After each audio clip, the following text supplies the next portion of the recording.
এই মাছটা দেখে তোমরা কি চিনতে পারলে এটা কি মাছ? ভালো করে একটু দেখো তো এটা কি মাছ, দেখি তোমরা বলতে পারো কি না। আমাদের বাড়িতে এই মাছটা কত কত বছর পর চেয়ে এলো আমি নিজেও জানি না।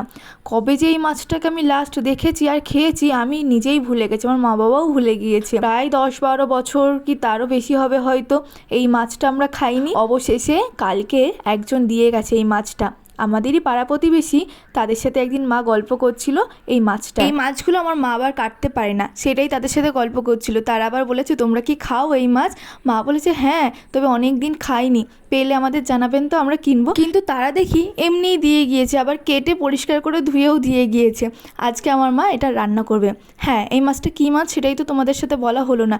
এটা হচ্ছে কুচে মাছ, তোমরা নাম শুনেছো কুচে মাছের। কুচে মাছ কিন্তু খুব ভালো, কুচে মাছ খেলে নাকি গায়ে রক্তও হয়। এবারে চলো তোমাদেরকে রেসিপিটা একটু শেয়ার করে দিই। কুচে মাছটা আমার মা কীভাবে রান্না করছে। প্রথমেই মাছগুলোতে লবণ আর হলুদ মাখিয়ে ভেজে নিয়েছে একটু কড়া করে। এরপরে আলুগুলোও লবণ আর হলুদ দিয়ে ভেজে তুলে রেখেছিল।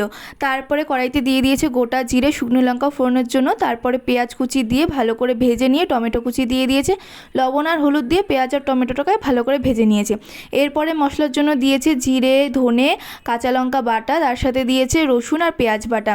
মশলাটা দিয়ে লবণ, হলুদ আর দিয়ে দিয়েছে কাশ্মীরি লঙ্কার গুঁড়ো, ভালো করে কষিয়ে নিয়ে আলু দিয়ে কষিয়ে নিয়েছে। তারপরে গরম জল দিয়ে ভালো করে ফুটিয়ে নিয়েছে। এরপরে এর ভিতরে লবণ হলুদ দিয়ে দিয়েছে, মাছগুলোও দিয়ে দিয়েছে। এবারে খুব ভালো করে রান্নাটা করে নিতে হবে, একদম কষা কষা। এটা মাংসের মতন করেই রান্না করতে হয়, খেতেও হয় মাংসের মতন। সব শেষে নামানোর আগে ওপরে গরম মশলাগুলো ছড়িয়ে দিতে হবে। কুচে মাছ তোমরা কারা কারা খাও অবশ্যই কমেন্ট করে জানিও। ভিডিওটা কেমন লাগলো লাইক, কমেন্ট আর শেয়ার করে দিও।